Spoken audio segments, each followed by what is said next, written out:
What's up, everybody? Welcome back to another edition of the Ad Podcast. We are here with Greg March, the CEO of Noble People, media agency based out of New York, doing some stuff in the entertainment industry and other verticals. Greg, thanks so much for coming on, man. Thank you. Appreciate you making the trip out here for the interview. Yeah, of course. So tell me a little bit about yourself. Tell me about your shop. What makes you guys unique in the marketplace? So Noble People's a media agency. Uh-huh. And I and the other founders all worked at creative agencies. So okay. So you're like creative media, basically. Right. So I was at Wyden with Lindsay, and Todd was at Crispin a while ago. And we weren't the reason that we were media people. Yep. So we're not the reason that those businesses existed. And we love those places and we love those cultures. Yeah, and but it's kind of creative first versus media first, right? No one was calling them going, get me your media department. It's kind of a bolt-on, right? Right. Yeah. So I wanted to work at a place where I was the reason the business existed. Yeah. And that job didn't seem to be available.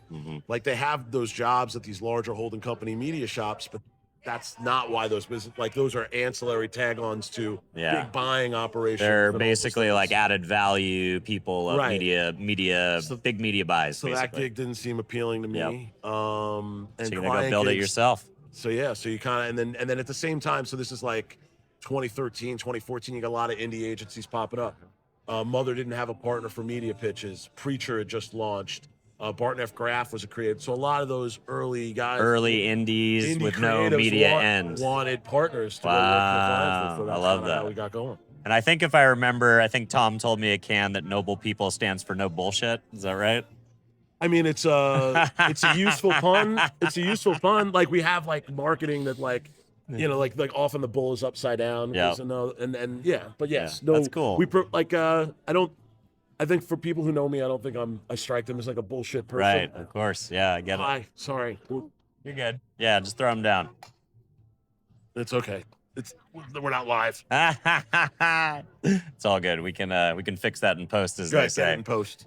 So so back to you have a reputation for being a no BS guy. That's kind of a pun, a little bit of a origin story with the name, or just kind of it kind of that became like an acronym.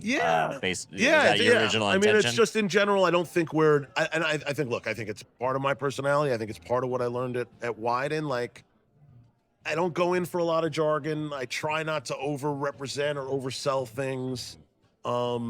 Things are often made complicated for the sake of the person saying the words appearing to be smart. Yeah, right.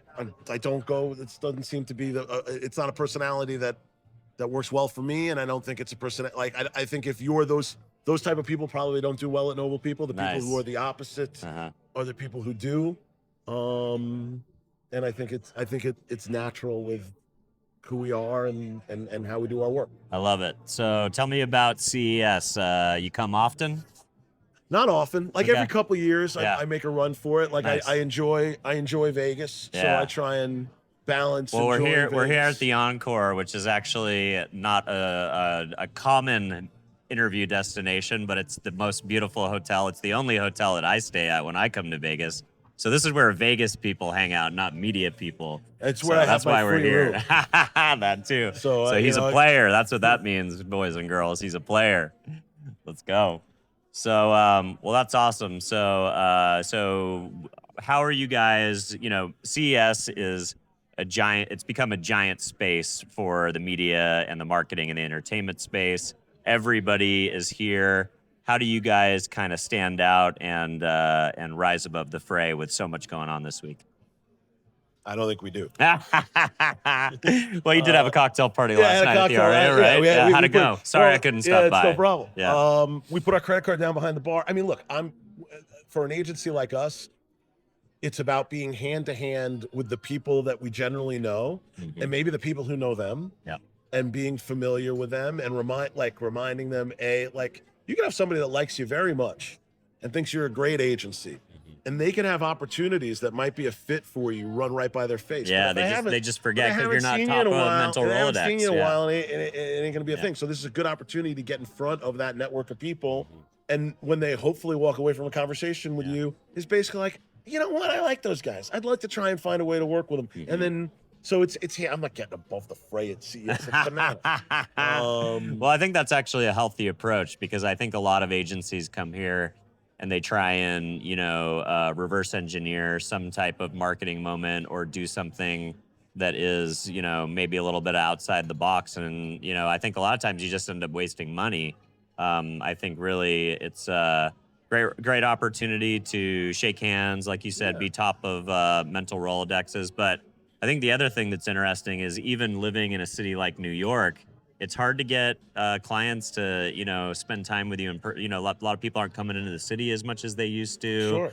Hard to get people to do the lunch and learn circuit, kind of that whole thing. That's so actually sometimes you have to go to Vegas to see your friends from New York. Well, it's valuable to me actually on the other side, not as much on like the client chasing side, but Yep. like we have media partners we do a lot of business with, and yes, everything you articulated is a lot of them wanting to get in front of me, and my city time is limited. Yeah, and my your city focus is time on the isn't agency. letting And people vendors into the office like the old days. It's not like my prime area is CEO of the agency. Right. But when I'm here, Mm-hmm. if they want to make a trip away from Yeah, ground zero right, out to the Encore, I'm happy to spend time with them. Let's and, go. and that's been very valuable for me. That's cool.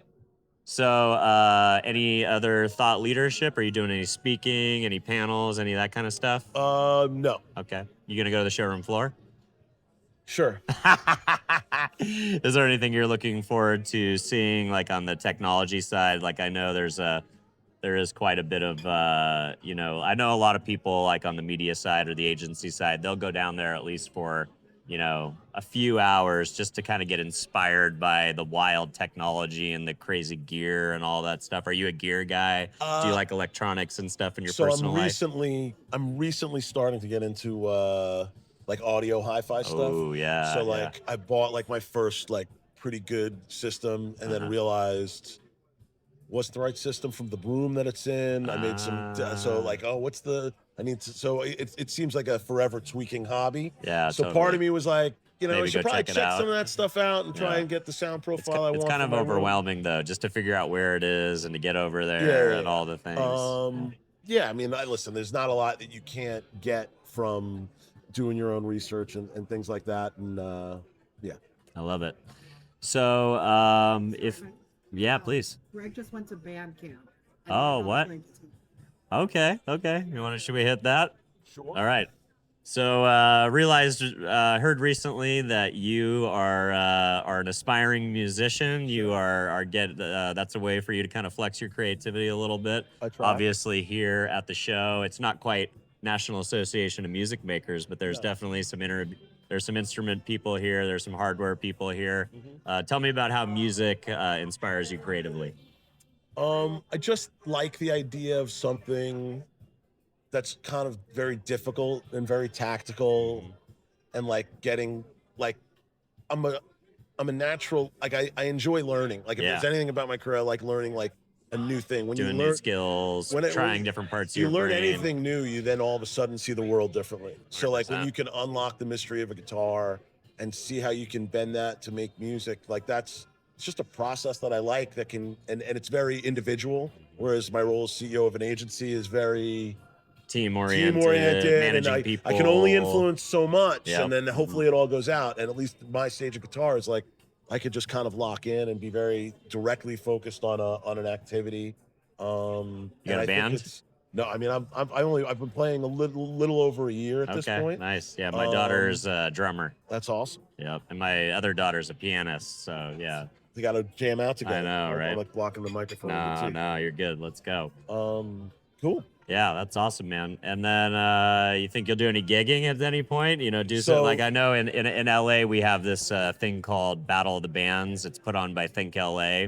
It's basically an interagency Battle of the Bands contest. I would like my dream is to like be in like a local bar band. Yeah, and for do that. sure. So Let's go. I would love to get that going. But yeah, I went on stage, maybe 6-7 months until even me starting. There's this guy Marty Music, Uh-huh. who's like an online guitar guru. Yeah. I think I might have met him at NAMM once. Yeah. Yeah.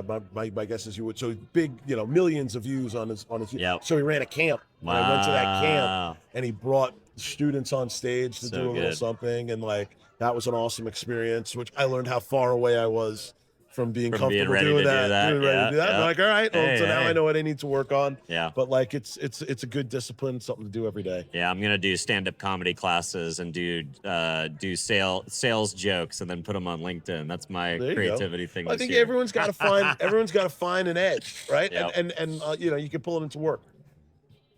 If you are not touching the edge of discomfort, Yep. like you talk about the world of AI taking over everything. AI is going to know a lot of things, and it's going to be a subject matter expert in all things. But like, personally touching the edge of discomfort and like the inspiration that comes from that and where it can go, I think it's just an important human experience, and I think it leads to new ideas and seeing the world different. Are you a show guy? Do you come out here and go to the Sphere, do any of that stuff? What did you see? I saw Dead and Company here. Nice. I'll come back and see Fish here. I think they just announced some shows. You ever go to any Playing of the Sands down in Cancun? I did not go, but I want. Like, we were gonna go, and then my wife my wife was like in on it, and then I think when she got her head wrapped around of like 4 full days of Dead shows, 3 shows in a she's row. like, this feels 5 like days. a lot. I was like, yeah, no, I told you it was gonna be a lot. I was lucky enough to have a Deadhead client at Adobe, so I took them 3 times down there to Playing in the Sand. Yeah, and New Year's shows in San Francisco and Mountain View and anywhere we could. I saw recently at the Big House with my daughter, Zach Bryan and John Mayer. Oh my gosh, And, like, that must have been it was- amazing. It was amazing. Yeah, because But, they like, did a collab, right? Didn't they do a John opened. Well, they have a song. They have a together. song together too, They have right? a song Yeah. together too. John opened for Zach, Oh my gosh. and my daughter's like all into Zach Bryan, Yeah. and I'm into John Mayer. And look, John Mayer's like one of the best guitarists Oh alive. my gosh, yeah. Incredible. And the idea, I'm in a stadium with 100,000 people, and 30,000 of them are kind of watching John Mayer be awesome. Mhm. And then like Zach Bryan comes out and plays like an A chord, and the place goes crazy. Yeah. And I'm like, the rest of you know what you saw before that guy came on? Well, country And music, man, it's next level Everybody's right now. singing every song. Yeah. And what did he sell his collection for? Like a 300 million. Zach Bryan sold his collection wouldn't surprise for like me. $300 million. He's been doing it for 2 years. It's an insane number that he sold his catalog for. Yeah, that's a very talented guy for sure. Well, if people wanted to learn more about Noble People, where would you want to send them or to connect to you? Noblepeople.co. Okay, perfect. People like the CO, they'll think it's .com. It's not. It's CO. That was what was available. Hey, I know the feeling. You went with sometimes you're when you're branding an agency, sometimes you don't have unlimited options with those .com with the domain situations, right? I think we got it right with the name, but the URL is what it is. As long as not too many, as long as nobody's grifting off your traffic. Is there a noblepeople.com that is hoovering up any of your SEO? They can, if they want to, they can. Like, I don't care. Let's go. My guess is if somebody wants to find us, Yeah, they probably will. they'll figure it out. I'm not right? that hard to find. I like it. Awesome. Well, thanks for coming on, man. Thank you. Really appreciate your Appreciate you time. coming out. Thanks Let's so go. much. Anytime. All right. Nice. meeting you. Cheers.